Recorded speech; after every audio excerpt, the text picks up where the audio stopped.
நான் இன்றைக்கி ஆக்சுவலாக எதுவும் பேச வேணான்னு தான் நினச்சேன். பட் ஒரு முக்கியமான ஒரு விஷயத்தை பற்றி இன்றைக்கி நான் பேசலைன்னா அது அவ்வளோ கரெக்டாக இருக்காதுன்னு எனக்கு தோணுச்சு. அதான் அது என்னவா இருக்குன்றது நீங்களே கெஸ் பண்ணியிருப்பீங்க. எஸ், நீட்டை பற்றி தான்.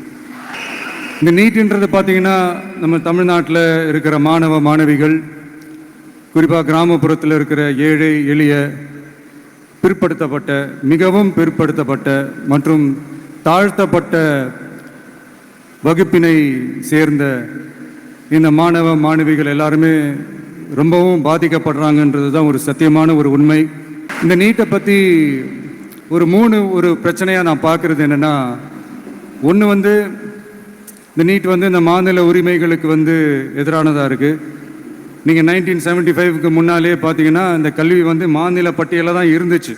உங்கள் எல்லாருக்குமே தெரிஞ்ச ஒரு விஷயந்தான். அதுக்கப்புறமா தான் அது ஒன்றிய அரசு வந்ததுக்கப்புறம் அது பொது பட்டியலில் அது சேர்த்தாங்க. எனக்கு தெரிஞ்சு அதுதான் ஒரு முதல் பிரச்சனையாக ஒன்று ஸ்டார்ட் ஆச்சு. ரெண்டாவது பார்த்தீங்கன்னா, ஒரே நாடு, ஒரே பாடத்திட்டங்கள், ஒரே தேர்வு. இது பேசிக்காகவே அந்த கல்வி கற்கும் அந்த நோக்கத்திற்கே ஒரு எதிரான ஒரு விஷயமாக நான் அதை பார்க்குறேன். ஒவ்வொரு மாநிலத்துக்கு ஏற்ற மாதிரி அந்த பாடத்திட்டங்கள் இருக்கணும். இது நான் மாநில உரிமைகளுக்காக மட்டுமே இதை நான் கேட்கல. நீங்கள் பார்த்தீங்கன்னா அந்த கல்வி முறையில் பல்வேறு கண்ணோட்டங்கள், பல்வேறு பார்வைகள், டிஃப்ரெண்ட் பர்ஸ்பெக்டிவ்ஸ்னு ஒன்று சொல்லுவாங்க இல்லையா, அப்படி அதுக்கு ஒரு முக்கியத்துவம் கொடுக்குற ஒரு விஷயமா அது இருக்கணுன்றதான் என்னுடைய பார்வை.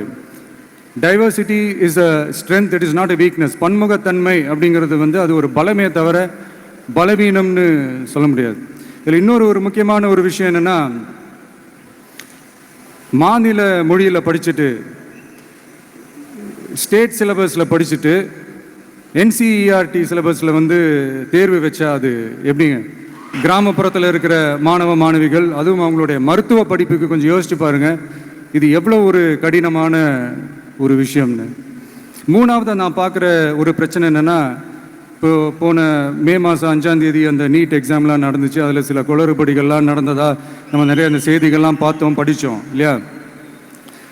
அதுக்கப்புறமே என்ன ஆயிடுச்சுன்னு பார்த்தீங்கன்னா, அந்த நீட் தேர்வுக்கு மேலே இருக்கிற அந்த நம்பகத்தன்மையை மக்கள் மத்தியில் சுத்தமாக போயிடுச்சு.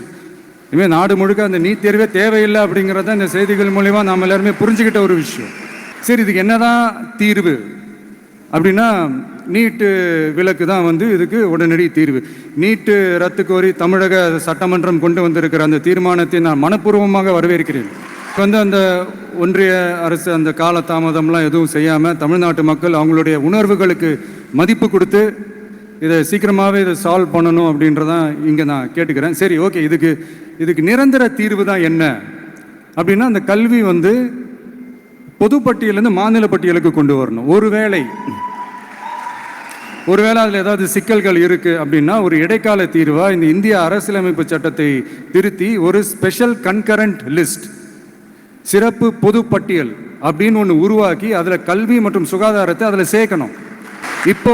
இப்போ இருக்கிற அந்த பொதுப்பட்டியல் என்ன ஒரு பிரச்சனை அப்படின்னா, நீங்கள் அந்த துறைகள்லாம் பார்த்தீங்கன்னா மாநில அரசுகளுக்கு என்னதான் அதில் அதிகாரம் இருந்தாலும் அது முழுக்க ஒன்றிய அரசினுடைய கட்டுப்பாட்டில் தான் இருக்குது. அதனால் மாநில அரசுகளுக்கு அந்த முழு சுதந்திரத்தை அது தரப்பட வேண்டும் அப்படின்றதான் இங்கே என்னுடைய தாழ்மையான ஒரு வேண்டுகோள்.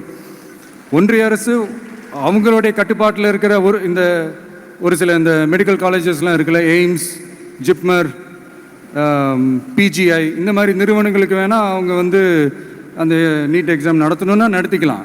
பட் இங்கே அந்த பிரச்சனை என்னன்னா, இது என்னுடைய ஒரு சஜஷன் தாங்க. இது நடக்குமா? உடனே நடக்காதுன்னு எனக்கு தெரியும்.